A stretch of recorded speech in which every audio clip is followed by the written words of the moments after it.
નમસ્કાર. દિલથી આભાર માનું છું મારા વાલા રાજકોટ વાસીઓ. અમે એક પીડિતોના ન્યાય માટે 1 મહિનાથી લડત ચલાવી, એમાં આપ સૌનો પ્રેમ, સહયોગ અને આશીર્વાદ મળ્યો. આજે માસિક તિથિ નિમિત્તે અમે અપીલ કરી હતી કે રાજકોટ વાસીઓ, આપ અડધો દિવસ રાજકોટ બંધ રાખો, મૃતકોને શ્રદ્ધાંજલિ અર્પણ કરો અને પરિવારો ઉપર જે દુઃખ આવી પડ્યું છે એમાં મદદરૂપ બનો. હું હૃદયપૂર્વક આભાર માનીશ કે આપણું સૌરાષ્ટ્રનું હૃદય એ ધબકતું છે અને સંવેદનશીલ છે, કારણ કે રાજકોટ એ સૌરાષ્ટ્રનું હૃદય છે. આપે સૌએ માનવતાના ઉત્તમ દર્શન કરાવ્યા, જડબે સલાક રાજકોટ બંધ રાખ્યું, એ માટે સમગ્ર કોંગ્રેસ પક્ષ વતી આપનો ખૂબ હૃદયપૂર્વક આભાર માનું છું. શૈક્ષણિક સંસ્થાઓએ સામે ચાલીને કહ્યું કે અડધો દિવસ અમે પણ શ્રદ્ધાસુમન સમર્પિત કરીને બંધમાં જોડાઈશું.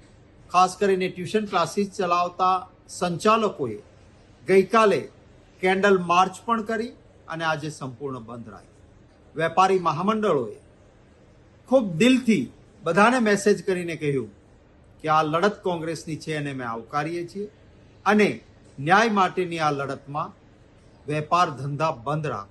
જડબે સલાક ઐતિહાસિક રીતે રાજકોટ બંધ રહ્યું. આનો યશ હું મારા વહાલા રાજકોટ વાસીઓને આપું છું. આપ સૌનો આભાર માનું છું. રાજકોટ શહેર કોંગ્રેસ સમિતિ અને કોંગ્રેસના કાર્યકર્તાઓ, ગુજરાતભરમાંથી ઉપસ્થિત રહેલા નેતાઓ અને કાર્યકર્તાઓએ પણ, અને ખાસ કરીને સેવાદળના સાથીઓ તો બહારના રાજ્યોમાંથી પણ માનવતાના કામ માટે આવ્યા. એમનો સૌનો આભાર. યુવક કોંગ્રેસ અને NSUIના સાથીઓએ શાળા સંચાલકો સાથે સંવાદ કરીને અડધા દિવસના આ બંધમાં સહયોગ આપ્યો. સૌનો આભાર માનું છું.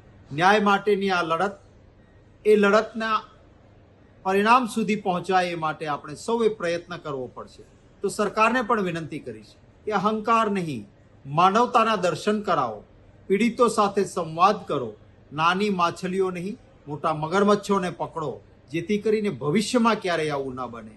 સરકાર પણ આ બાબત જરૂર યોગ્ય પ્રતિસાદ સકારાત્મક આપે એવી આશા રાખું છું. ફરી વખત રાજકોટવાસીઓ, આપે જે પ્રેમ આપ્યો છે, જે ન્યાયની લડતમાં બંધને જડબે સલાક બંધ બનાવ્યું છે, એ માટે આપ સૌનો ખૂબ આભાર.